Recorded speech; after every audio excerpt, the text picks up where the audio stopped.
Average Joe travels the California Inscape. Season 6, Body Double Trouble. Episode 4, Grave Danger. Story conceived by Penguin Pete. Written by Clyde Wrenn. Dodge Zelko viaja en el Camino de Santiago. Featuring the vocal stylings of This Is Signal, with Asher Ephraim as Spanky. After another morning of being treated to the impossibly unremarkable cuisine of the Umpire Motel, we found ourselves again combing the quiet rows of graves at Reaper's Rose Cemetery in Ruby Falls. Anne walked ahead of me and Spanky with her dowsing rod as I drank see-through coffee from a paper cup, resenting Anne more and more with each cruel step we took. This coffee, how could coffee this week be this bitter? It was as though I'd poured a cup of myself from that dingy percolator. The slick, ungainly ooze had, by some disjointed magic, flashed me back to a memory of me when I was known as Office Joe. It was my first day at my first real job, my summer caddying for Kirkwood notwithstanding, and I was a 6-foot gopher at Simon and Tabasco. I was living in New York City at the time, and, like much of the country, was grappling with a severe depression. In my case, however, this distemper stemmed more from my difficulties with functioning at above-average levels while enduring below-potable coffee. But, still being young, I had an approximation of a take-charge spirit. Wrestling with the superannuated urn, I discovered the root of the reluctant roaster's reticence. Faulty wiring, seemingly from Grandpa Joe's vintage, had rendered the device unable to raise the water temperature above lukewarm. Borrowing some copper wiring from a nearby appliance, I managed to bring the boiler element to life once more. As an added bonus, we were spared the monstrous ringing of the office telephone for the better part of a week. These few days in Ruby Falls had been long, and though it was early, this one was beginning to feel like the longest one yet. Anne stopped walking. I also stopped, and Spanky crashed into me from behind. Mind where you're walking, bucko. Are you a gumshoe or a club foot? Anne didn't even deign to turn around. She addressed us from the front of the formation, our leader, our precious, precious queen. Here, this one. She pointed to a grave with the name Krasinski carved into the headstone. Anne stepped aside, making way for the help to start digging. Spanky and I looked at each other, a game of chicken to see who would be first to break ground. Well, Mr. Krasinski isn't going to dig himself up. And I suppose you'd have Spanky do all the digging, would ya? Just like I'm burying a pot of gold, is that it? That's right, Spanky. I would have my employee do the digging, if you didn't dig like a kneecapped shih tzu. Spanky took the pickaxe from his belt and gave me a little shove. I'll kneecap your damn head! Enough, you stooges. Mr. Krasinski isn't in there. I am sure of it. If you won't dig up the grave, give me a shovel. I put the tip of the shovel I'd been carrying against the earth by the headstone and forced it down with my foot. It's fine, Anne. Just take a load off. We'll handle it. Here, have some coffee. She refused to take it and instead turned her gaze toward the horizon, presumably to expand and savor the hate she felt for her current company. I tossed the cup of coffee, not without a sort of pitiless alacrity, onto another grave. Sorry about that. Somebody's mother there. Spanky joined me, and we dug together for some time.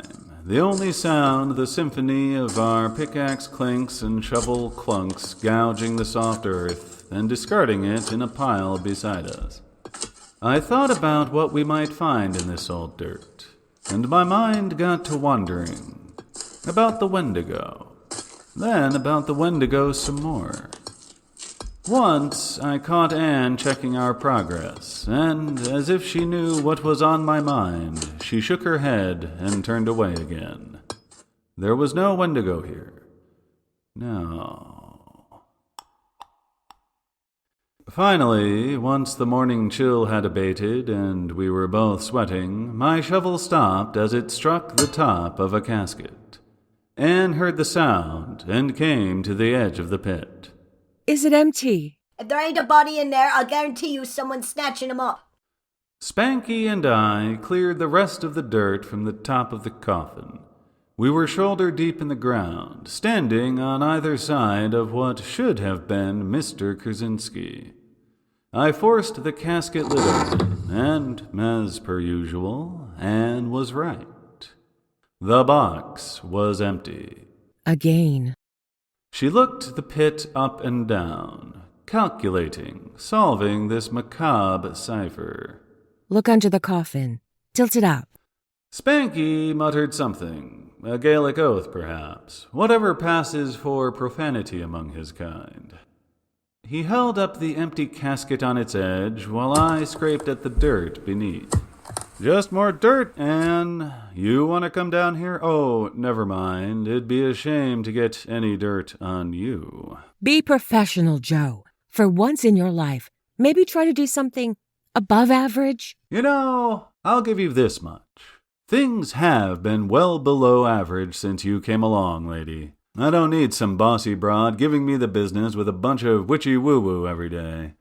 I'm off the case. And you can both consider yourselves canned from Average Joe Detective Agency. I tossed the shovel out of the pit and kicked a shoeful of dirt at the wall for good measure. But it didn't feel right. That didn't feel right. Oh, Joe, it's okay. We're all... No, not that. That felt pretty good. No, my shoe kind of stuck on something there. I got down on my hands and knees to investigate the spot I had just kicked.